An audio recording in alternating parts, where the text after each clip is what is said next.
told, you know, what was in aid of and what it was, first of all. It was a game between survivors of cancer.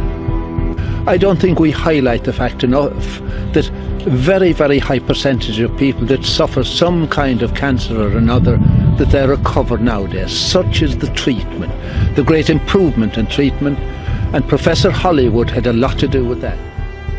Be involved in this event today and to manage this bunch of guys is one of the greatest honours I've ever had given to me, and I'm really looking forward to it. But obviously when cancer came knocking on our own door in Ashbourne, it was an awful shock, and to see these guys here today and the hope they're going to give to people.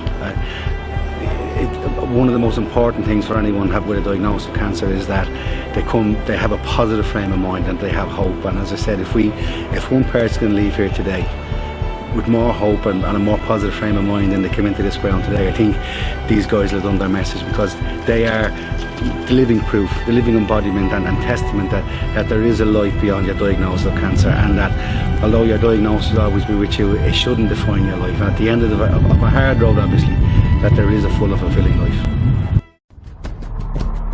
I was diagnosed with a carcinite tumour of my lung in 2009. I was informed it was a very rare tumour, very rare, especially in somebody my age, so it was very unusual. Aidan Waters from Cavan. I had testicular cancer. I went through full chemo treatment. I came out the other side, thank God. Alan Duggan is my name. When I was 19, I had a lump in my neck, and it turned out to be a tumour that I was lucky enough to cut it out.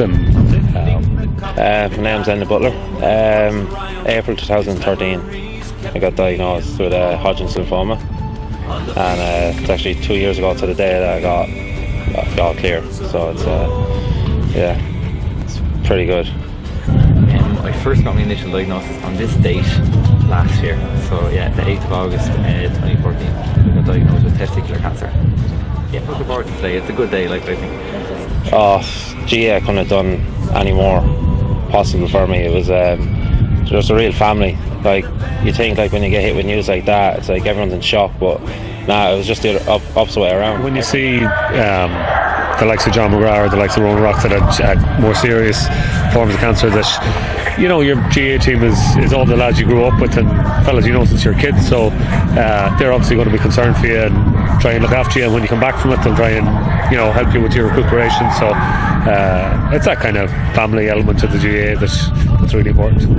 Everyone just rallied around me, got behind me. There was fundraisers, I didn't even know what's going on, and I was trying to get out on the pitch and train a little bit when they're just so encouraging. Like, they never left you wanting, you know.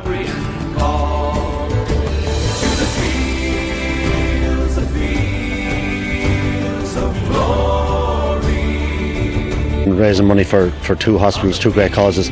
I understand the cancer thing, I suppose, better than most. My wife Edel unfortunately died 6 years ago from breast cancer, so we were through a lot, and she actually would have been treated in both James's and Luke's over the years, so we'd know a lot about both hospitals and the great work that they do. So I suppose it's overall, I think, a great cause and great admiration for the bravery of those players that are playing here today. The final of the Professor Hollywood Cup. This time the winners. It was a draw last year. St Luke's and St James's. Both teams played last year. Back again this year after that thrilling draw. And this year the winners are St Luke's.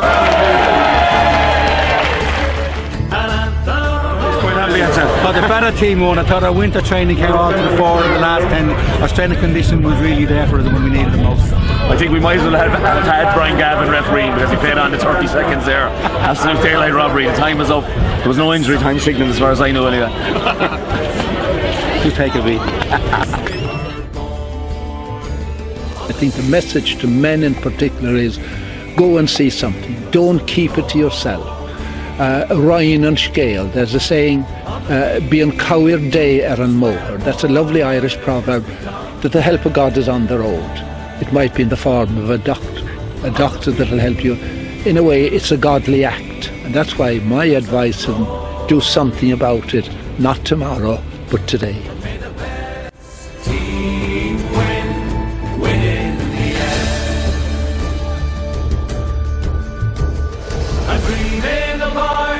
And fine summer weather, a crowd of young lads playing football together.